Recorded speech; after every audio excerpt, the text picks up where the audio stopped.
क्या हालचाल है? कैसे हो आप लोग? उम्मीद करते हैं कि आप लोग एकदम अच्छे से होंगे और बहुत ही अच्छे तरीके से मन लगा करके आप लोग पढ़ाई कर रहे हो। तो प्यारे बच्चों, आज फिर से हम लोग हिस्ट्री का वो तीसरा नंबर चैप्टर, जिसमें हम लोग हिंद चीन के बारे में पढ़ रहे थे, आज फिर से वही चैप्टर पढ़ेंगे और आज फिर से हम हिंद चीन के बारे में आपको पढ़ाएंगे।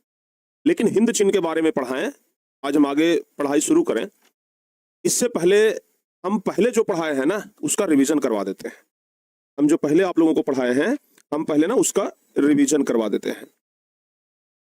तो आओ प्यारे बच्चों, आज हम लोग सबसे पहले रिवीजन करते हैं। अच्छा, कल हम जो कुछ भी पढ़ाए थे आपको हिंद चीन के बारे में, वो सब क्या आप लोगों को समझ में आया था? एक बार जल्दी से बताइए, क्योंकि अभी एक बच्चे का हम कमेंट देखे थे कुछ देर पहले, राहुल कुमार शायद नाम था, कि सर कल वाला कुछ चीजें हमें समझ में नहीं आया। तो बाबू, अगर कल वाला कुछ चीजें समझ में नहीं आया तो हम उसका रिवीजन भी करवा देंगे, पूरा रिवीजन करवा देंगे। 15 मिनट का समय देकर के हम पहला क्लास में जो पढ़ाए थे वो रिवीजन करा देंगे, दूसरा क्लास में जो पढ़ाए थे वो रिवीजन करा देंगे, हम सब रिवीजन करवा देंगे। कितने ऐसे बच्चे हैं जिनको कुछ दिक्कत है? बताओ बाबू। बहुत सारे बच्चे लिख रहे हैं कि नो सर, नो प्रॉब्लम, पूरा समझ गए हैं। अरे बच्चे तो लिख रहे हैं कि पूरा समझ गए। इतना बढ़िया से समझाने के बाद अगर किसी प्रकार का दिक्कत रह जाए तो ये संभव नहीं है। और आज संडे है प्यारे बच्चों, आज संडे के दिन तो आप लोगों को कहीं कोचिंग वोचिंग जाना नहीं है, इसलिए बस आराम से एकदम पढ़ते रहिए, ठीक है ना? एकदम आराम से पढ़ते रहिए। आज तो कोई डिस्टर्बेंस नहीं ना है, हैं? बताओ बाबू, सब बच्चों को समझ में आ गया है? चलिए, थोड़ा सा भी अगर डाउट है तो आज क्लियर हो जाएगा। पहले हम ना 10-15 मिनट आप लोगों को रिवीजन ही करवा देते हैं, ठीक है? और रिवीजन में हम आप लोगों को एक एक चीज समझा देते हैं। सबसे पहली बात तो आप लोग प्यारे बच्चों ये समझिए कि हिंद चीन का मतलब क्या होता है। सुनना पहले, एकदम हमारी बातों को ना ध्यान से सुनना। लो, हम कलम रख देते हैं, कुछ लिखेंगे नहीं, हम कुछ नहीं लिखेंगे, बस आप लोग हमारी बात को ध्यान से सुनिए। अगर ध्यान से सुन भी लेते हैं ना तो आपको समझ में आ जाएगा। बस आप लोग ध्यान से सुनिए, आपको पूरा समझ में आ जाएगा, फिर हम बाद में लिखना शुरू करेंगे। हम प्यारे बच्चों समझा रहे थे हिंद चीन का मतलब। हिंद चीन का मतलब क्या होता है? हिंद चीन का क्या मतलब होता है?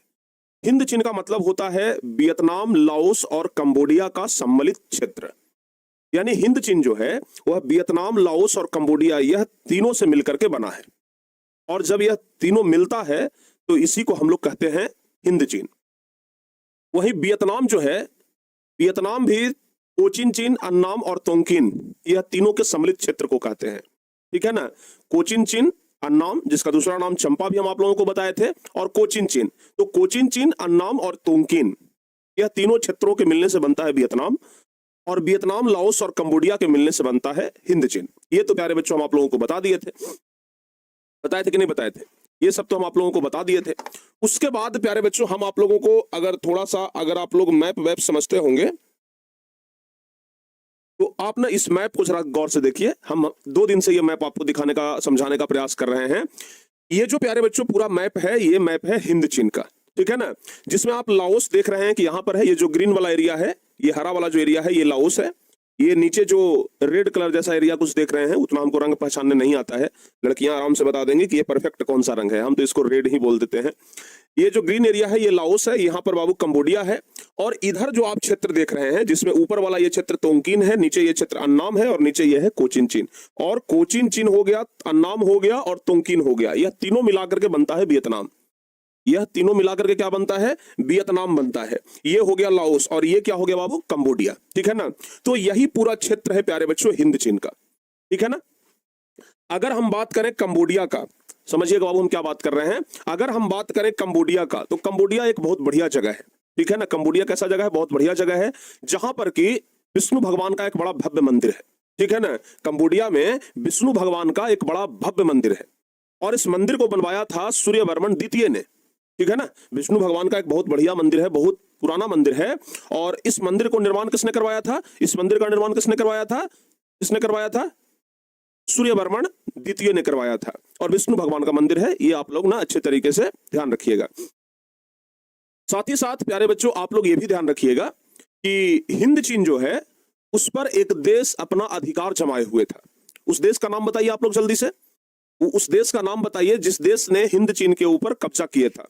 यानी कौन सा देश था जो हिंद चीन को अपना गुलाम बनाए हुए था? बताओ बाबू, कौन सा देश था जो हिंद चीन को अपना गुलाम बनाए हुए था? तो आपका जवाब आएगा कि गुरुजी वो फ्रांस है। फ्रांस जो था ना वह हिंद चीन को गुलाम बना लिया था। फ्रांस जो था वह हिंद चीन को अपना उपनिवेश बना लिया था। उपनिवेश को ही बाबू कहते हैं गुलाम, यानी कि फ्रांस जो है वह हिंद चीन पर कब्जा किए हुए था। और फ्रांस हिंद चीन पर क्यों कब्जा किया, सबसे पहले तो यह देखना है फ्रांस जो है वो हिंद चीन के ऊपर क्यों कब्जा किया। इसका बहुत सारा कारण हम आप लोगों को पिछली क्लास में भी बताए थे। सबसे पहले तो यह समझते हैं कि कैसे अधिकार किया, हिंद चीन को गुलाम कैसे बनाया। तो प्यारे बच्चों अगर बात करें हिंद चीन को गुलाम बनाने का, ठीक है ना, हमारा गर्मा गर्म चाय भी आ गया है, तो थोड़ा चाय का चुस्की लेते हुए अगर हम इतिहास पढ़ाएं तो बड़ा मजा आएगा, ठीक है ना। क्या बात है, थोड़ा कॉन्सेप्ट और समझाएंगे। सुनो भाई, बात क्या है प्यारे बच्चों, जरा ध्यान से सुनिएगा। यहां पर अगर हम लोग ये समझें, यहां पर अगर हम लोग ये समझें कि आखिर, एक मिनट जरा रुक जा,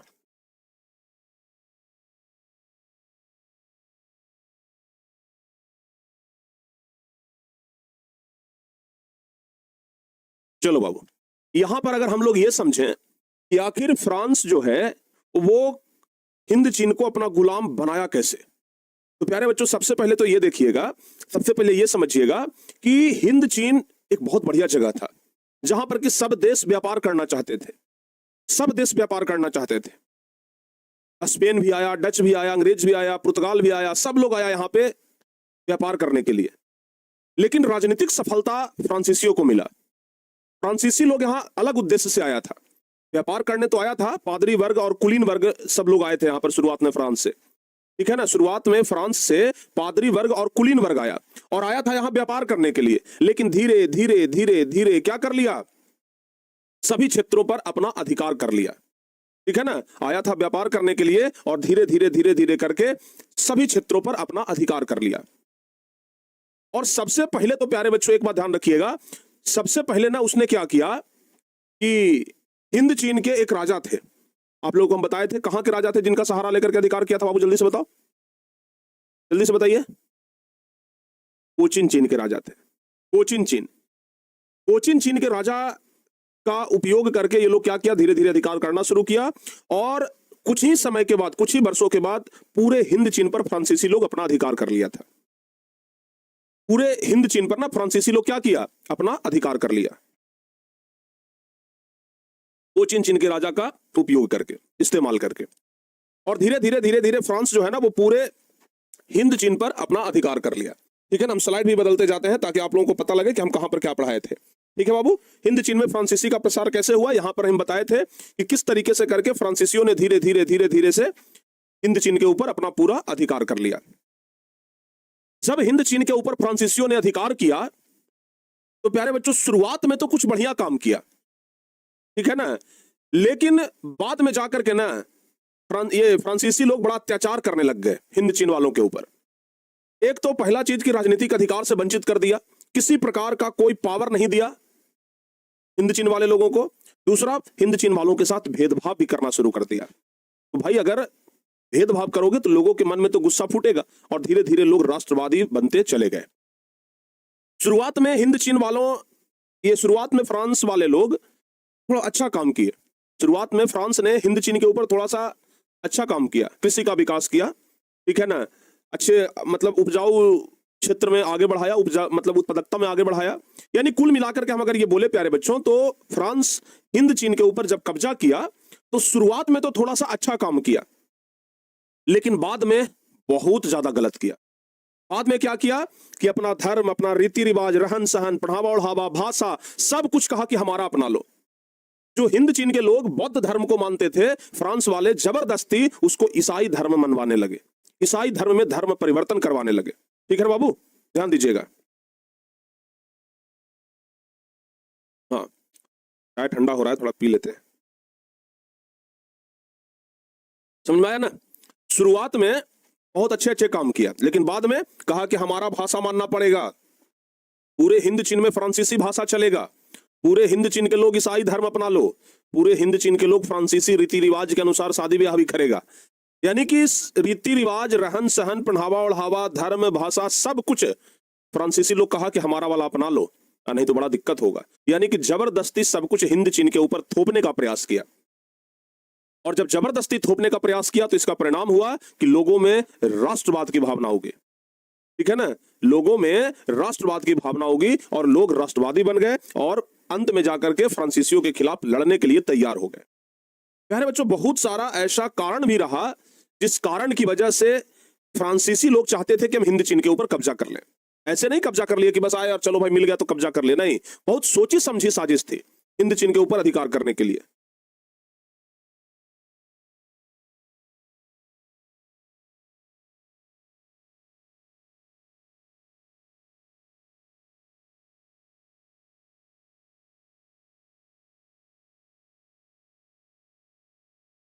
ठीक है ना प्यारे बच्चों, बड़ी सोची समझी साजिश थी।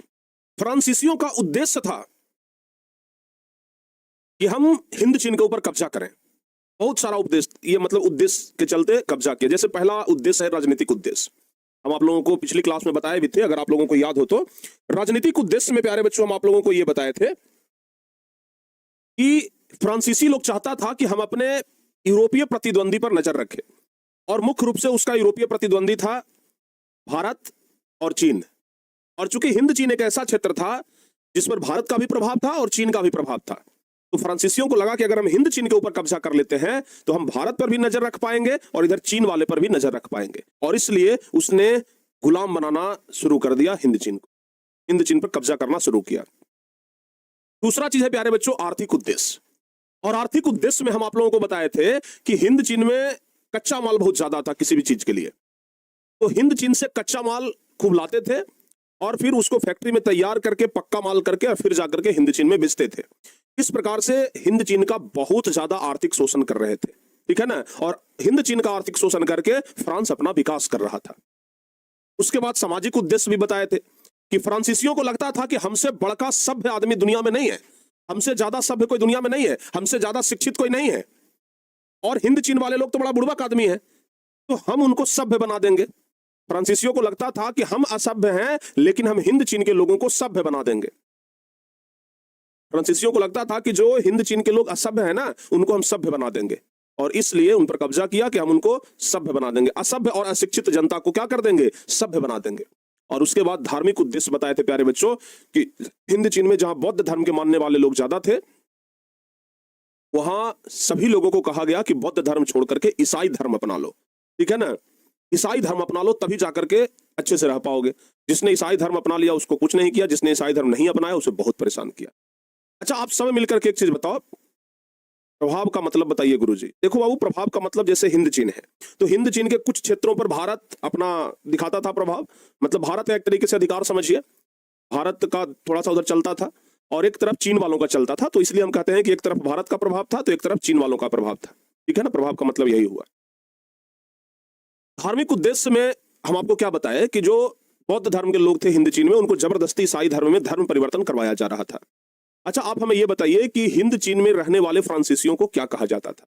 कल हम आपको बताए थे हिंद चीन में रहने वाले फ्रांसीसियों को क्या कहा जाता था, जरा एक बार जल्दी से बताइए। बताओ बाबू, अब हम कलम उठा रहे हैं और यहां के बाद आगे पढ़ाएंगे। बताइए, हिंद चीन में रहने वाले फ्रांसीसियों को क्या कहा जाता था, कल बताए थे ना। हिंद चीन में रहने वाले फ्रांसीसियों को क्या कहा जाता था, कोलोन कहा जाता था। बहुत बढ़िया। तो प्यारे बच्चों, यही तक हम पढ़ाए थे पिछली क्लास में, जहां तक कि हम पूरा रिवीजन करा दिए। लगभग 17 मिनट का समय लगा और 17 मिनट में हम आप लोगों को शुरू से लेकर के अंत तक पूरा रिवीजन करा दिए। बताओ बाबू, जो कुछ भी पढ़ाए थे एक बार रिमाइंडर हो गया? यस यस यस, कमेंट करिए जल्दी से। जो कुछ भी हम आप लोगों को पढ़ाए थे, क्या शुरू से लेकर के अंत तक एक बार रिवाइज हो गया? कुछ याद आ गया? बताओ बाबू, पूरा एक बार याद आ गया हो तो एक बार जल्दी से यस सर लिख दीजिए। अगर आप लोगों को याद आ गया हो तो एक बार जल्दी से यस सर लिख दीजिए, हमें भी पता लग जाए कि हाँ एकदम बच्चों को याद हो गया है। ठीक है ना, हो गया ना। चलो, अब हम लोग देखेंगे कि भाई बहुत ज्यादा प्रताड़ित कर लिए, अब हिंद चीन में राष्ट्रीयता का विकास कैसे हुआ। हम लोग ये देखेंगे कि हिंद चीन में राष्ट्रीयता का विकास कैसे हुआ। टॉपिक का नाम लिखेंगे प्यारे बच्चों, हिंद चीन में राष्ट्रीयता का विकास। हिंद चीन में राष्ट्रीयता का विकास। हिंद चीन में राष्ट्रीयता का विकास, कि आखिर हिंद चीन में राष्ट्रीयता का विकास कैसे हुआ, यही देखेंगे ना कि हिंद चीन में राष्ट्रीयता का विकास कैसे हुआ। क्लियर? हम लोग समझेंगे कि आखिर हिंद चीन में राष्ट्रीयता का विकास कैसे हुआ। सबसे पहले प्यारे बच्चों हम बात करते हैं 20वीं शताब्दी, क्योंकि 20वीं शताब्दी तक आते आते पूरे फ्रांस, ये पूरे हिंद चीन पर कब्जा हो गया था फ्रांसीसियों का। तो 20वीं शताब्दी के शुरुआत में ही जब हिंद चीन पर पूरा कब्जा हो गया फ्रांसीसियों का, तो लोगों के अंदर ना राष्ट्रवाद प्रकट होने लगा, लोगों के अंदर देशभक्ति की भावना जागने लगी कि नहीं, हमारा देश के साथ अत्याचार हो रहा है। हिंद चीन के लोगों के मन के अंदर अब ये आ गया था कि भाई हम लोगों के साथ क्या हो रहा है, अत्याचार हो रहा है। लेकिन कुछ लोग हिम्मत नहीं कर पा रहे थे कि हम फ्रांसीसियों के खिलाफ लड़ाई के लिए खड़ा हो, हिम्मत नहीं लोग जुटा पा रहे थे। अंत में बहुत हिम्मत करके एक व्यक्ति जो थे ना वो आगे आए। हम एकदम आराम आराम से पढ़ा रहे हैं, आज कोई जल्दीबाजी नहीं कर रहे हैं, ठीक है ना। तो शुरुआत में तो किसी ने हिम्मत नहीं दिखाया कि हम भाई हिंद चीन की तरफ से खड़ा हो जाएं और फ्रांसीसियों से लड़ें, क्योंकि फ्रांसीसी लोग थोड़ा ताकत में ज्यादा थे, इसलिए जो लोग भी लड़ाई मतलब आंदोलन के लिए खड़ा होते थे उनको मार पीट करके दबा दिया जाता था, तो इसलिए जल्दी कोई खड़ा नहीं होते थे। प्यारे बच्चों, जरूरत था एक संगठन बनाने का, क्योंकि अकेला एक व्यक्ति क्या करेगा, अकेला चना भाड़ नहीं फोड़ती है, ठीक है ना, अकेला चना भाड़ नहीं फोड़ती है। इसलिए अगर कोई अकेला आदमी आ जाता और कहता कि हम फ्रांसीसियों से लड़ेंगे, तो फ्रांसीसी लोग उसको मार देते। तो अकेले तो कोई नहीं लड़ सकता था, तो जरूरत था कि एक संगठन बनाया जाए और संगठन में बहुत सारे लोगों को शामिल किया जाए, और जब संगठन में बहुत सारे लोग शामिल होंगे तो सब लोग मिल करके फ्रांसीसियों से लड़ेंगे, ठीक है ना। तो प्यारे बच्चों, हुआ क्या कि एक व्यक्ति जिनका नाम था फान बोई चाउ, समझिएगा नाम क्या था, फान बोई चाउ। हम एकदम ध्यान से सुनिएगा, लिख रहे हैं, नाम है फान बोई चाउ, फान बोई चाउ, फान बोई चाउ। अगर इनका फोटो इंटरनेट से निकल सकता है तो हम बताते हैं। फान बोई चाउ आ गया, फोटो तो आ गया बाबू, अब देख लीजिए, यही है फान बोई चाउ, ठीक है ना। थोड़ा बढ़िया फोटो किसमें आ रहा है ये, ठीक है, फोटो मतलब बहुत पहले का है ना, कैमरा उतना बढ़िया होता नहीं था, लेकिन फिर भी इनका फोटो दिखाते हैं, ये आ रहा है मिला जुला के, ठीक है। देखो बाबू, यही वो व्यक्ति है फान बोई चाउ, यही है, मतलब यही वो आदमी है जिन्होंने सबसे पहले हिम्मत जुटाई, ठीक है ना। तो प्यारे बच्चों, इन्हीं का नाम है फान बोई चाउ। क्या नाम है, फान बोई चाउ, ठीक है ना, फान बोई चाउ। तो इन्होंने हिम्मत दिखाया और एक संगठन बना लिया प्यारे बच्चों, ठीक है ना। इन्होंने हिम्मत दिखाकर एक संगठन बनाया और उस संगठन का नाम पड़ा दुई तान होई, ठीक है ना। संगठन का क्या नाम दिया, दुई तान होई। तो फोटो तो आप लोग देख लिए। तो प्यारे बच्चों, फान बोई चाउ ने, समझिएगा, 1903 ईस्वी में, ठीक है ना, एक संगठन बनाया। क्या बनाया बाबू, एक संगठन बनाया, और उस संगठन का नाम पड़ा दुई तान होई, दुई तान होई, दुई तान होई, ठीक है ना। क्योंकि वहां का भाषा थोड़ा सा ना अलग टाइप का है, ठीक है ना, हिंद चीन का, तो इसलिए सबका नाम भी थोड़ा चाउ पाउ है। जैसे चाइनीज लोग कैसे अपना नाम रखता है, चांग चांग चुंग चेंग चुंग चांग, मतलब इस तरीके से, मतलब चाइना वालों का नाम पूछिएगा ना, आप चाइना में चल जाइए और चाइना वाला का नाम पूछिए, व्हाट इज योर नेम, तो कहेगा चुंग चांग चिंग, तो कहेगा कहाँ रहते हो, तो चांग चांग। वो लोग चचुआते रहता है खाली, समझ गए ना। तो उसी प्रकार से यहाँ नाम भी है चांग चुन, ठीक है ना। तो यहाँ पर है फान बोई चाउ।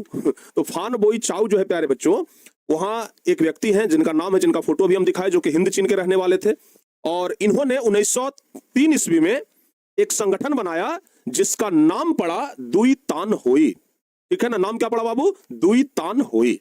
और यह कैसा संगठन था, तो क्रांतिकारी संगठन, क्रांतिकारी संगठन, समझिएगा जरा ध्यान से। तो फान बोई चाउ नामक एक व्यक्ति ने 1903 ईस्वी में एक क्रांतिकारी संगठन बनाया जिसका नाम क्या पड़ा, दुई तान होई। और यह दुई तान होई कैसा संगठन था, तो क्रांतिकारी संगठन था। संगठन बनाने के बाद, दुई तान होई संगठन बनाने के बाद, इसका एक नेता ये चुना गया, नेता।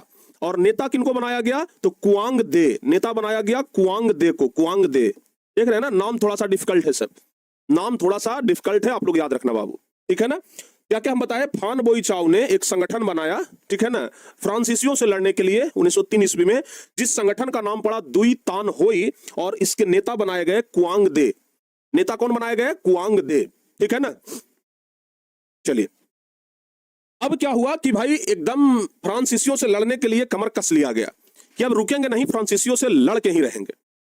और जब फ्रांसीसियों से लड़ने का बात आया तो कहा गया कि अब जनता को थोड़ा सा भड़काया जाए, ठीक है ना, जनता को क्या किया जाए, भड़काया जाए। जब तक जनता के दिल में आग नहीं लगेगा तब तक ज्वालामुखी नहीं फटेगा।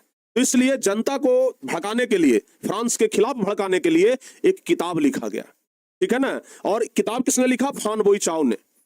किताब का नाम क्या था प्यारे बच्चों? किताब लिखा गया और उस किताब का नाम था the history of the loss of Vietnam. क्या नाम था? याद रखिएगा, the history of the loss of the history of the loss of Vietnam. ठीक है ना? The history of the loss of Vietnam, ये नाम रखा गया उस किताब का। और जब ये किताब लोगों के बीच पहुंचा तो लोगों में हलचल पैदा कर दिया। लोग इस किताब को पढ़ने के बाद ये समझ गए कि फ्रांसीसियों से कैसे लड़ना है, फ्रांसीसी लोग क्या अत्याचार कर रहा है। ठीक है ना? तो the history of the loss of Vietnam किसने लिखा? जवाब क्या बताइएगा? फान बोई चाउ ने। ठीक है ना? The history of the loss of Vietnam किसने लिखा? जवाब क्या बताइएगा? फान बोई चाउ ने the history of the loss of Vietnam नामक किताब लिखा। क्लियर? चलिए, अभी तक कितना आप लोग समझ गए हैं?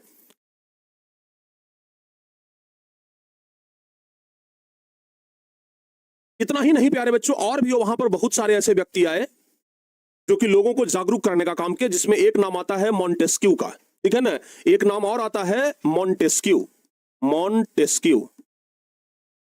एक नाम और आता है मॉन्टेस्क्यू का, और मॉन्टेस्क्यू ने भी वहां लोगों को जागरूक किया। उसके अलावा प्यारे बच्चों 1911 ईस्वी में वहां चीनी क्रांति हुआ था और चीनी क्रांति से भी लोग बहुत प्रभावित हुए थे। उसके बाद 1914 ईस्वी में प्रथम विश्व युद्ध शुरू हो गया, आप सब लोगों को पता है। ठीक है ना? 1914 ईस्वी में प्यारे बच्चों प्रथम विश्व युद्ध शुरू हो गया। अलग स्लाइड में हम लिखते हैं 1914 में प्रथम विश्व युद्ध शुरू हो गया। आप लोगों को पता ही है कि 1914 से 1918 तक प्रथम विश्व युद्ध चला है। तो 1914 में जब प्रथम विश्व युद्ध शुरू हुआ, 1914 ईस्वी में जब प्रथम विश्व युद्ध शुरू हुआ, तो प्रथम विश्व युद्ध में फ्रांस भी लड़ने के लिए तैयार एकदम हो गया भाई। मतलब प्रथम विश्व युद्ध में फ्रांस भी हिस्सा लिया। अब जब फ्रांस भी प्रथम विश्व युद्ध में लड़ रहा था तो फ्रांस वाला थोड़ा दिमाग लगा दिया, सोचा कि अगर सैनिक फ्रांसीसी रहेगा तो मरेगा भी फ्रांसीसी लोग, क्योंकि युद्ध में तो मरना तय है। इसलिए फ्रांसीसियों ने सोचा कि क्यों ना हिंद चीन वालों को सिपाही में भर्ती कर लें, क्यों ना हिंद चीन वालों को सेना में भर्ती कर लिया जाए, और हिंद चीन के लोगों को जबरदस्ती सेना में भर्ती करने की प्रक्रिया तेज हो गई। प्रथम विश्व युद्ध में, समझिएगा, प्रथम विश्व युद्ध में हिंद चीन के लोगों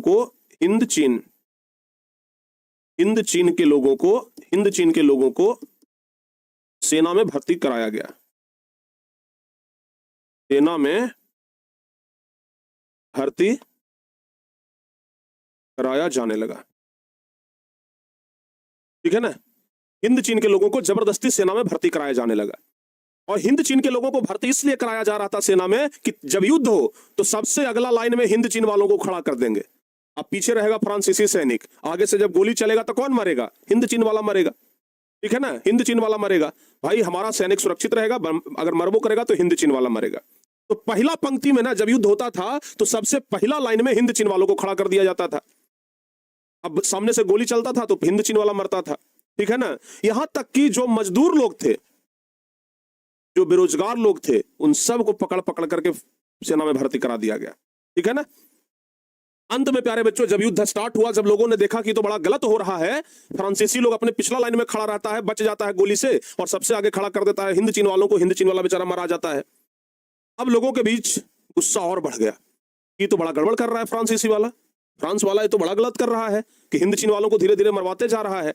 अंत में क्या हुआ? 1914 ईस्वी में ही प्यारे बच्चों, ठीक है ना, अंत में 1914 ईस्वी में ही एक और दल बना जिसका नाम था वियतनामी राष्ट्रवादी दल। क्या नाम पड़ा? एक और संगठन बना, हम संगठन कह सकते हैं, ठीक है ना। एक और संगठन बना जिसका नाम था वियतनामी राष्ट्रवादी दल, वियतनामी राष्ट्रवादी दल, ठीक है ना। तो 1914 ईस्वी में एक और दल बना जिसका नाम था वियतनामी राष्ट्रवादी दल। उसके बाद प्यारे बच्चों आप लोगों को याद होगा, पिछले चैप्टर में पढ़ाए थे, 1917 ईस्वी में हुआ था रूसी क्रांति। याद है कि नहीं? लेनिन करवाया था, समाजवाद एवं साम्यवाद चैप्टर में पढ़ाए थे, बोल्शेविक क्रांति के बारे में याद करिए। 1917 में रूसी क्रांति हुआ था, ठीक है ना। 1917 में क्या हुआ था? रूसी क्रांति हुआ था। और प्यारे बच्चों उसी समय कुछ समय के बाद 1929 में आर्थिक मंदी भी आया था। ये सब घटना आपको हम याद दिलवा रहे हैं, ठीक है ना। 1917 में रूसी क्रांति हुआ था और 1929 में प्यारे बच्चों उसी समय क्या हुआ था? आर्थिक मंदी आया था। और हिंद चीन के लोग अब धीरे धीरे अपना विचारधारा बदलते जा रहे थे। हिंद चीन के लोग ये सोचते जा रहे थे कि अब चाहे कुछ भी हो जाए लड़ेंगे, ठीक है ना। और तब जाकर के प्यारे बच्चों समझिएगा एक व्यक्ति सामने आए जो कि एक बहुत बड़ा क्रांतिकारी दल बनाए, ठीक है ना। 1925 ईस्वी की बात है, ठीक है ना। ये रूसी क्रांति जब हुआ उसके बाद आर्थिक मंदी आया, उसके पहले 1925 ईस्वी का बात है प्यारे बच्चों, समझिएगा 1925 ईस्वी का बात है। एक व्यक्ति जो कि इस पूरे चैप्टर का हीरो है, एक व्यक्ति जो इस पूरे चैप्टर का हीरो है वो आगे आता है और नाम है हो ची मिन्ह, ठीक है ना। एक व्यक्ति 1925 ईस्वी में जिसका नाम है हो ची मिन्ह, हो ची मिन्ह। लेकिन इस व्यक्ति का जो वास्तविक नाम था, बचपन का जो नाम था, ठीक है ना, इसका वास्तविक नाम की अगर हम बात करें, हो ची मिन्ह तो ऐसे लोग कहता था, लेकिन इसके अगर वास्तविक नाम की बात करें तो इसका वास्तविक नाम था न्यूगन आई क्वेक, ठीक है ना। न्यूगन आई क्वेक, क्या नाम था? न्यूगन आई क्वेक, न्यूगन आई क्वेक। तो अंत में 1925 ईस्वी में हो ची मिन्ह, आप तो बस इनका वास्तविक नाम याद रखिएगा, हो सकता है परीक्षा में पूछ दिया जाए कि हो ची मिन्ह का वास्तविक नाम क्या है, तो बताइएगा न्यूगन आई क्वेक। लेकिन इनको हम लोग पूरे चैप्टर में पढ़ेंगे हो ची मिन्ह के नाम से। तो हो ची मिन्ह ने 1925 ईस्वी में एक क्रांतिकारी दल बनाया जिसका नाम पड़ा वियतनामी क्रांतिकारी दल। क्या नाम पड़ा? वियतनामी क्रांतिकारी दल, वियतनामी क्रांतिकारी दल, ठीक है बाबू। हो ची मिन्ह आया और एक बड़ा दल बनाया, क्रांतिकारी दल बनाया, और नाम क्या पड़ा? नाम पड़ा वियतनामी क्रांतिकारी दल, ठीक है ना। इसके बाद प्यारे बच्चों एक और दल की स्थापना की 1930 ईस्वी में, ठीक है ना। हो ची मिन्ह आया, एकदम तहलका मचा दिया। 1930 में एक और दल की स्थापना की और उसका नाम पड़ा वियतनामी साम्यवादी दल। साम्यवादी कहने का मतलब होता है गरीब लोग, यानी कि गरीब लोगों के लिए भी एक दल बना वियतनामी साम्यवादी दल, मजदूर लोगों के लिए भी एक दल बना जिसका नाम पड़ा वियतनामी साम्यवादी दल, ठीक है बाबू। क्या नाम पड़ा? वियतनामी साम्यवादी, वियतनामी साम्यवादी दल, वियतनामी साम्यवादी दल। इसी को हम लोग कहते हैं वियतनामी कम्युनिस्ट पार्टी, वियतनामी कम्युनिस्ट, वियतनामी कम्युनिस्ट पार्टी, ठीक है बाबू। वियतनामी कम्युनिस्ट दल की स्थापना की और लोग स्वतंत्रता के लिए लड़ने लग गए, ठीक है ना। यानी कि हो ची मिन्ह इतने रफ्तार से आए। हो ची मिन्ह एक अच्छे नेता थे। अभी तो हो ची मिन्ह के बारे में पूरा आपको पढ़ाएंगे। अमेरिका को पानी पिलाने वाला ये आदमी है हो ची मिन्ह। अमेरिका अपना पूरा ताकत लगा लिया था, पूरा दम लगा लिया था, जितना था सब झोंक दिया था, लेकिन फिर भी हो ची मिन्ह उसको घुटना ला दिया था। वो व्यक्ति था हो ची मिन्ह, ठीक है ना। दिखाते हैं हो ची मिन्ह का फोटो आपको हम अभी, रुक जाओ अभी। अब तो आपको ना हम हो ची मिन्ह का फोटो दिखाते हैं। हो ची मिन्ह, हो ची मिन्ह, ये है प्यारे बच्चों हो ची मिन्ह, देख लीजिए, ये है हो ची मिन्ह, ठीक है ना। यही वो व्यक्ति हैं जिन्होंने अमेरिका तक को पानी पिला दिया था, ठंडा कर दिए थे अमेरिका तक को भी। तो इन्होंने ही 1925 ईस्वी में वियतनामी क्रांतिकारी दल की स्थापना की और 1930 ईस्वी में वियतनामी साम्यवादी दल यानी वियतनामी कम्युनिस्ट पार्टी की स्थापना की, ठीक है ना बाबू। वियतनामी कम्युनिस्ट पार्टी की स्थापना की। अब फ्रांसीसी लोग एकदम डर गए क्योंकि ये लोग ना स्वतंत्रता के लिए एकदम शुरुआत कर दिए थे, हमको आजादी चाहिए, ठीक है ना। तो हो ची मिन्ह की अध्यक्षता में, हो ची मिन्ह की अध्यक्षता में अब हिंद चीन में आजादी की लड़ाई शुरू हो गई थी, स्वतंत्रता संग्राम की शुरुआत हो गई थी। स्वतंत्रता संग्राम के वहां बिगुल फुका गया था। और दूसरी तरफ फ्रांसीसी सरकार तो चुप नहीं बैठेगी कि भाई हमको तंग कर रहा है, लो हम चुपचाप बैठते हैं। दूसरी तरफ फ्रांसीसी सरकार एकदम दमनकारी नीति अपना ली, चाहे जैसे हो हम आजाद होने नहीं देंगे, ठीक है ना। जो भी लोग आजादी के लिए लड़ रहा था उसको बेरहमी तरीके से मारना, पीटना, जेल में बंद कर देना, बहुत तरह का चीज, बहुत तरह से लोगों को प्रताड़ित किया जाने लगा। यानी कि जिस तरीके से अंग्रेज लोग भारत में करते थे ना, वैसे ही फ्रांसीसी लोग कर रहे थे। जैसे अंग्रेज लोग भारत में दमनकारी नीति अपना रहे थे, लोगों को मार रहे थे, पीट रहे थे, काला पानी का सजा दे रहे थे, जेल में बंद कर रहे थे, ठीक है ना। चाहे बच्चे हो, चाहे बूढ़े हो, चाहे जवान हो, चाहे महिलाएं हो, सब लोगों पर एक ही तरह का रवैया अपना रहे थे। उसी प्रकार से फ्रांस वाला लोग हिंद चीन के ऊपर करने लग गया। लोगों के ऊपर, बेचारा निहत्थे जनता के ऊपर गोलियां बरसाई जाने लगी, ठीक है ना। हजारों हजार की संख्या में लोगों की मौत भी हो गई, लेकिन फिर भी लोग पीछे नहीं हटे। लोग आजादी की लड़ाई में लड़ते रह गए, ठीक है ना। लोग आजादी की लड़ाई लड़ते रह गए और अंत में प्यारे बच्चों आजाद भी हुआ, अंत में आजाद भी हुआ, ठीक है ना। यहां तक तो छोड़िए, अभी हम आपको क्या बताए थे कि प्रथम विश्व युद्ध में लड़ने के लिए यहां से मजदूरों को ले जाया जाता था, मजदूरों से खेती करवाने के लिए, खदानों में काम करवाने के लिए मजदूरों को ले जाया जाता था, और मजदूरों से एक एग्रीमेंट करवा करके ले जाया जाता था, जिसको कहते हैं एक तरफा अनुबंध। क्या कहते हैं? एक तरफा अनुबंध कहते हैं। मजदूरों से ना एक साइन करवा लिया जाता था एग्रीमेंट पे, जो वियतनाम के मजदूर थे उनसे साइन करवा लिया जाता था, और उनसे फिर जबरदस्ती जाकर के एकदम बंधुआ मजदूर की तरह रबड़ की खेती में काम करवाता था, फैक्ट्रियों में, खदानों में काम करवाता था, और अगर काम नहीं करता था तो पीट पीट के जेल में बंद कर देता था। उसको कहते हैं एक तरफा अनुबंध। मतलब एक तरफ से क्या कर दिया जाता था, मजदूरों को अनुबंध कर दिया जाता था कि आप एकदम यहीं पर फिक्स हो जाइए। तो यही होता है बाबू एक तरफा अनुबंध, ठीक है ना। तो परीक्षा में यहां से कुछ सवाल आता है। यहां तक जो कुछ भी हमें पढ़ा है, काला पानी का मतलब क्या होता है सर? काला पानी का मतलब होता है, भारत में राष्ट्रवाद में पढ़ाएंगे, ठीक है ना। ये अंग्रेज लोग ना एक जेल बनाया था भारतीय लोगों को सजा देने के लिए, जिसका नाम था सेलुलर जेल। समुंदर के बीच में था सेलुलर जेल, ठीक है ना। और सेलुलर जेल जो था ना प्यारे बच्चों, वो समुंदर के बीच में था, और जो भारतीय लोग अंग्रेजों से लड़ते थे उनको पकड़ करके वहीं डाल देता था, और काला पानी का सजा बड़ा खतरनाक होता था। तो वो सब कुछ ना हम आप लोगों को आगे बताए थे, वो आगे हम आप लोगों को बताएंगे, ठीक है। तो यहां तक आप लोगों को समझ में आ गया? एक बार जल्दी से बताइए, हाँ जल्दी से बताओ बाबू, यहां तक सारे बच्चों को समझ में आ गया? तो यहां पर ना एक प्रश्न आएगा, ठीक है ना। यहां से जो कुछ भी अभी तक हम आप लोगों को पढ़ाए हैं, यहां से प्रश्न बनता है। प्रश्न क्या बनेगा? प्रश्न बनेगा ये वाला, देख लीजिए, प्रश्न बनेगा ये वाला। इधर जरा समझिएगा, तेरा ध्यान किधर है? तेरा हीरो इधर है, ठीक है ना बाबू, जरा ध्यान से देखिए। हिंद चीन में राष्ट्रवाद के विकास का वर्णन करें, यह क्वेश्चन 2022 में परीक्षा में पूछा गया। इसी क्वेश्चन को कि वियतनाम में राष्ट्रवाद के विकास का वर्णन करें, यह 2024 में पूछा गया। चाहे तो हिंद चीन में राष्ट्रवाद के विकास के बारे में पूछे, या तो फिर वियतनाम में राष्ट्रवाद के विकास के बारे में पूछे, बात बराबर है, ठीक है ना। हिंद चीन, और चाहे हिंद चीन के राष्ट्रवाद के विकास के बारे में पूछे, या तो फिर वियतनाम के राष्ट्रवाद के विकास के बारे में पूछे, बात बराबर है। देखिए हिंद चीन के बारे में 2022 में पूछा, फिर 2024 में पूछा। अगला नंबर कब है बताओ? देखो बाबू, 22 में पूछा है, 24 में पूछा है, 22 में पूछा, फिर उसके बाद एक साल छोड़ दिया, 24 में पूछा, 25 छोड़ दिया, अब अगला नंबर 26 का है। हो सकता है 26 में एक क्वेश्चन आ जाए। प्यारे बच्चों, हिंद चीन में राष्ट्रवाद का विकास कैसे हुआ, यही तो अभी हम इतना देर से पढ़ा रहे थे। तो लिखेंगे कि 20वीं शताब्दी के प्रारंभ से ही हिंद चीन में राष्ट्रवाद के लक्षण प्रकट होने लगे थे। सबसे पहले फान बोई चाओ नामक एक व्यक्ति ने 1903 ईस्वी में दुई तान होई नामक एक क्रांतिकारी संगठन की स्थापना की। अभी आपको बताया ना कि फान बोई चाओ ने दुई तान होई नामक एक संगठन की स्थापना की, जिसके नेता कौन थे? कुआंग दे थे। और the history of the loss of Vietnam नामक पुस्तक लिख करके पूरे हिंद चीन में हलचल मचा दे। Is the history of the loss of Vietnam, अभी आपको बताए हैं। फ्रांसीसी क्रांति और रूसो मॉन्टेस्क्यू के विचारों से परिचित हो चुकी हिंद चीनी जनता पर 1905 में रूस जापान युद्ध और 1911 की चीनी क्रांति का भी प्रभाव पड़ा। यानी कि ये हिंद चीन के लोगों के ऊपर कुछ क्रांति का भी प्रभाव पड़ा। उसी समय 1914 ईस्वी में प्रथम विश्व युद्ध के दौरान हिंद चीनी लोगों को यानी हिंद चीन के लोगों को जबरदस्ती सेना में भर्ती करने की प्रक्रिया तेज हुई। यानी कि हिंद चीन के लोगों को सेना में भर्ती करवाया जाने लगा। साथ ही यहाँ के सैनिकों को युद्ध की पहली पंक्ति में रखा जाता था।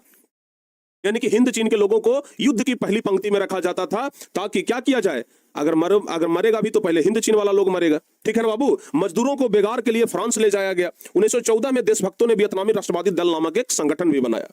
1917 में हुई रूसी क्रांति और 1930 के दशक की विश्वव्यापी आर्थिक मंदी के परिणाम स्वरूप हिंद चीन में साम्यवादी विचारधारा का तेजी से प्रसार होने लगा। फलतः हो ची मिन्ह, जिनका वास्तविक नाम न्यूगन आई क्विक था, 1925 ईस्वी में वियतनामी क्रांतिकारी दल का गठन किए और 1930 में वियतनामी साम्यवादी दल की स्थापना की और स्वतंत्रता संग्राम की शुरुआत कर दी।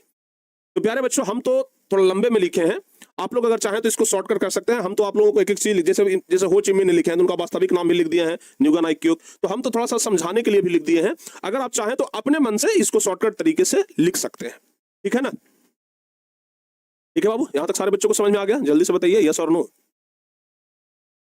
यहां तक सारे बच्चों को समझ में आ गया? यस। उसके बाद प्यारे बच्चों, अभी हम आपको बताए थे एक तरफा अनुबंध की। एक तरफा अनुबंध से आप क्या समझते हैं? तो अभी हम आपको बताए कि यह भी एक प्रकार का बंधुआ मजदूर होता था। अभी बताया ना कि एक तरफा अनुबंध के तहत मजदूरों से एग्रीमेंट करा करके उनसे जबरदस्ती काम लिया जाता था। तो एक तरफा अनुबंध यही है कि यह एक प्रकार का बंधुआ मजदूर है, जिसमें फ्रांसीसी सरकार ने वियतनाम के मजदूरों को रबड़ की खेती और खदानों में काम करने के लिए मजबूर कर देता था, और काम न करने पर उसे पीट पीट करके जेल में बंद कर देता था। इसमें मजदूरों को कोई अधिकार नहीं दिया गया, जबकि मालिक को पूरा अधिकार दिया गया था, और इसे ही एक तरफा अनुबंध कहा जाता है। यानी एक तरफा अनुबंध कहने का मतलब समझिए बंधुआ मजदूर, मजदूरों से जबरदस्ती काम करवाना, काम करने का मन नहीं है फिर भी काम करवाना, और नहीं काम करोगे तो पीट पीट के जेल में बंद कर देंगे। यही है प्यारे बच्चों एक तरफा अनुबंध। तो परीक्षा में अगर आ जाए कि एक तरफा अनुबंध किसे कहते हैं, तो क्या आप लोग बता दीजिएगा, बना दीजिएगा, जल्दी जल्दी बताओ बाबू। एक तरफा अनुबंध अगर आ जाए तो क्या आप लोगों से हो जाएगा? फटाफट से बताइए, हो जाएगा? चलिए बहुत बढ़िया। अभी हम जिनके बारे में बात कर रहे थे, हो ची मिन्ह, आइए थोड़ा सा उनके बारे में विस्तार से जान लेते हैं। हो ची मिन्ह कौन थे, कैसे राजनीति में आए, कैसे लोगों के लिए इतना लड़े? तो प्यारे बच्चों, अभी ना हम लोग हो ची मिन्ह के बारे में समझते हैं। कभी कभी परीक्षा में सवाल भी आ जाता है कि हो ची मिन्ह का संक्षिप्त वर्णन करें। ठीक है ना, हो ची मिन्ह का संक्षिप्त वर्णन करें। तो हो ची मिन्ह कौन थे, अभी हम आपको बताते हैं। हो ची मिन्ह समझिए कि वियतनाम के हीरो थे। ठीक है ना, हो ची मिन्ह एक ऐसे लीडर थे, एक ऐसे नेता थे जो कि कभी किसी से भी पीछे नहीं हटे, चाहे वो अमेरिका ही क्यों ना हो। तो हो ची मिन्ह का जन्म हुआ था 1890 ईस्वी में। याद रखिएगा, हो ची मिन्ह का जन्म कब हुआ? तो हो ची मिन्ह का जन्म हुआ था 1890 ईस्वी में, मध्य वियतनाम के क्षेत्र में। ठीक है ना, एक गरीब किसान परिवार में इनका जन्म हुआ था और इनका वास्तविक नाम था न्यूगन आई क्विक। इन्हें अंकल हो भी कहा जाता है, ध्यान रखिएगा। इनको बच्चे लोग ना अंकल अंकल कहते थे। ठीक है ना, और चूंकि इनका नाम, अच्छा आप समझिएगा, इनको अंकल अंकल कहा जाता था, बच्चे इनको क्या कहते थे? Uncle uncle. ठीक है ना, और चूंकि इनका नाम था हो ची मिन्ह, तो शुरुआत का नाम हो गया हो, तो बाबू इसलिए दोनों को मिलाकर के इनको कहा गया अंकल हो। ठीक है ना, अंकल हो। जैसे कुछ लोग देखते थे ना, तो हो ची मिन्ह ना करके कहते थे अंकल हो। इधर सुनो, हो ची मिन्ह नाम था ना, तो पहला अक्षर जो है वो हो आ रहा है, इसलिए जोड़ दिया गया अंकल हो। ठीक है ना, तो परीक्षा में सवाल भी आ जाता है बाबू ऑब्जेक्टिव क्वेश्चन में कि अंकल हो किनका उपनाम है? तो अंकल हो ची मिन्ह का ही उपनाम है। ठीक है ना, अंकल हो किन्हें कहा जाता है? हो ची मिन्ह को कहा जाता है, ध्यान रखिएगा। तो इन्हें अंकल हो भी कहा जाता है और ये कार्ल मार्क्स के विचारों से काफी ज्यादा प्रभावित थे। कार्ल मार्क्स जो कि मजदूरों के लिए हमेशा काम किया, उनके विचारों से ये काफी ज्यादा प्रभावित थे। इनकी प्रारंभिक शिक्षा फ्रांसीसी स्कूल में हुआ था, क्योंकि हिंद चीन पर पूरा फ्रांसीसियों का कब्जा था, तो स्कूल भी सब फ्रांसीसियों का था, शिक्षा भी सब फ्रांसीसी लोग ही देता था। तो हो ची मिन्ह का भी शुरुआती शिक्षा जो है वो फ्रांसीसी स्कूल में ही हुआ था। 1910 ईस्वी में शैक्षणिक विभाग में भाग लिया, किंतु घर की आर्थिक स्थिति दयनीय होने के कारण कुछ वर्षों तक बच्चों को पढ़ाने का कार्य किया, साथ ही जहाज चलाने का नौकरी किया। यानी कि शुरुआत में इनका जो आर्थिक स्थिति था घर का, वो बहुत खराब था। हो ची मिन्ह के घर का आर्थिक स्थिति बहुत खराब था, इसलिए ये शुरुआत में बच्चों को पढ़ाने का भी काम किए और साथ ही साथ जहाज चलाने की नौकरी की, ताकि किसी तरीके से कुछ पैसा कमाया जाए। ये अच्छा शिक्षा ग्रहण करने के लिए रूस की राजधानी मॉस्को चले गए और वहां कुछ साम्यवादी नेताओं से इनका मुलाकात हुआ। यानी कि आगे की पढ़ाई के लिए ये रूस की राजधानी मॉस्को चले गए, लेकिन जब वहां पे गए तो पढ़ाई के साथ इनको कुछ नेताओं से मुलाकात हुआ, साम्यवादी नेता जो कि कार्ल मार्क्स के विचारों से प्रभावित थे। उनसे जब इनका मुलाकात हुआ और उन्होंने 1917 में साम्यवादी गुट का गठन किया और इससे प्रभावित होकर के 1925 ईस्वी में क्रांतिकारी वियतनामी दल का गठन किया और तमाम जनता को जागरूक किया। अभी आपको बताएं कि जब वहां से वापस आए तो 1925 ईस्वी में क्रांतिकारी वियतनामी दल का गठन किए और फिर 1930 ईस्वी में वियतनामी ये कम्युनिस्ट पार्टी की भी स्थापना किए, वियतनामी मार्क्सवादी दल जिसको कहते हैं, उसकी स्थापना किए और बाद में इस पार्टी का नाम बदल करके इंडो चाइनीज कम्युनिस्ट पार्टी किया गया। जो ये था ना वियतनामी कम्युनिस्ट पार्टी, इसका नाम बदल दिया गया था बाद में और नाम किया गया था इंडो चाइनीज कम्युनिस्ट पार्टी। और इस प्रकार वियतनाम 1945 ईस्वी में क्या हो जाता है? फ्रांस से आजाद हो जाता है। इनके काल में आर्थिक विकास चरम सीमा पर पहुंच गई, यानी कि जब हो ची मिन्ह आए तो ये पूरा ज्यादा विकास पे ध्यान दिए और इनके काल में आर्थिक विकास बहुत चरम सीमा पर पहुंची, बहुत विकास हुआ और अंत में हो ची मिन्ह की मौत 1969 ईस्वी में हो जाती है। यानी कि 1969 ईस्वी में इनका मौत भी हो गया। तो कुल मिलाकर के प्यारे बच्चों, हो ची मिन्ह के बारे में आप लोग इतना ध्यान रखिएगा। ठीक है ना, हो ची मिन्ह के बारे में इतना ध्यान रखिएगा कि हो ची मिन्ह एक बहुत अच्छे नेता थे। हो ची मिन्ह एक बहुत अच्छे नेता थे, ध्यान रखिएगा। समझ में आ गया बाबू? यहां तक सारे बच्चों को समझ में आ गया। 1945 ईस्वी में अंत में जाकर के आजाद हुआ था, ठीक है ना, वियतनाम। लेकिन इससे पहले और भी कुछ आंदोलन हुआ। ये तो अभी हम आप लोगों को हो ची मिन्ह के बारे में बताए, ठीक है ना, ये अभी हम आपको किन के बारे में बताए? हो ची मिन्ह के बारे में बताए। ऐसे ही एक नेता थे जिनका नाम था हुइन फू सो, ठीक है ना। तो प्यारे बच्चों अब जरा समझिएगा, ऐसे ही एक नेता थे, एक नेता और थे जिनका नाम क्या था? Who in. उनका नाम क्या था बाबू? ऐसे ही एक नेता और थे जिनका नाम था हु इन फू सो, हुइन फू सो, ये नाम था। नाम बड़ा बढ़िया बढ़िया है, हो ची मिन्ह, हुइन फू सो, ठीक है ना, वांग दे, एकदम कैसा कैसा नाम है, ठीक है बाबू।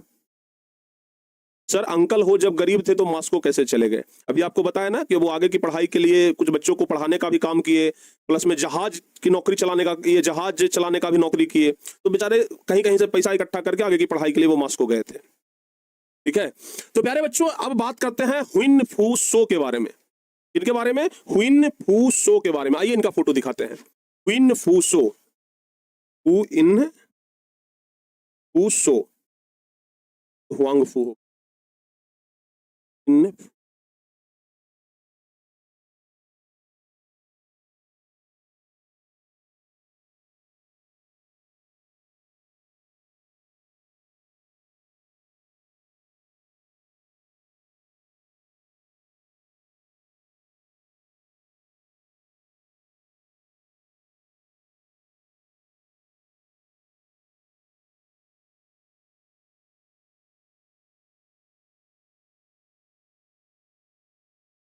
हाँ हुआ हुआ मूवी। इनके बचपन का शायद फोटो दिखाया जा रहा है।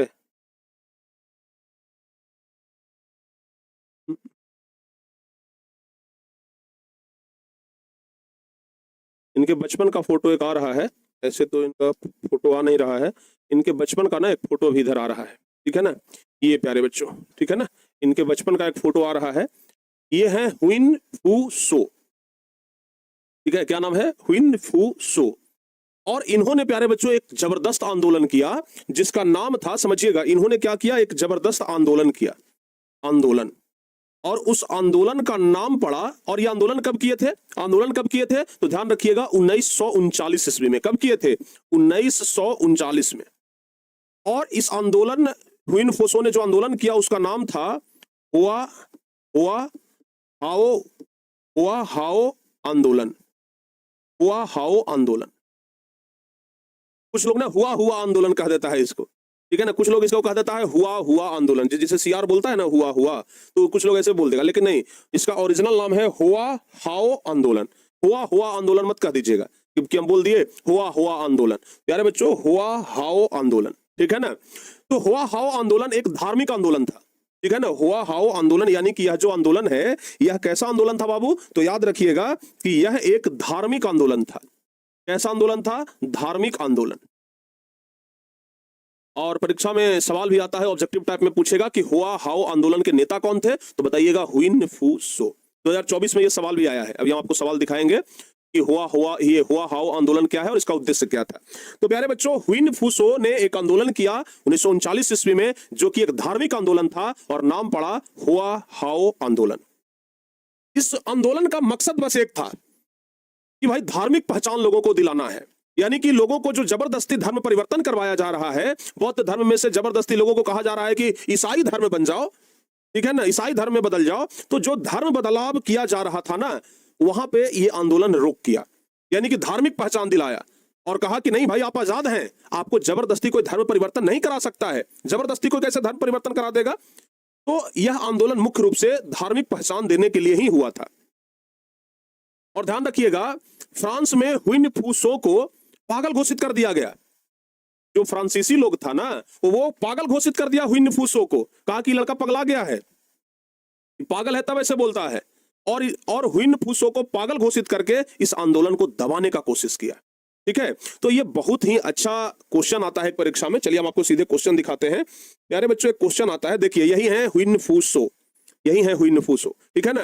ये क्वेश्चन आता है कि हुआ हाओ आंदोलन क्या है और इसका क्या उद्देश्य था। ये क्वेश्चन देख लीजिए, 2024 परीक्षा में आया भी है।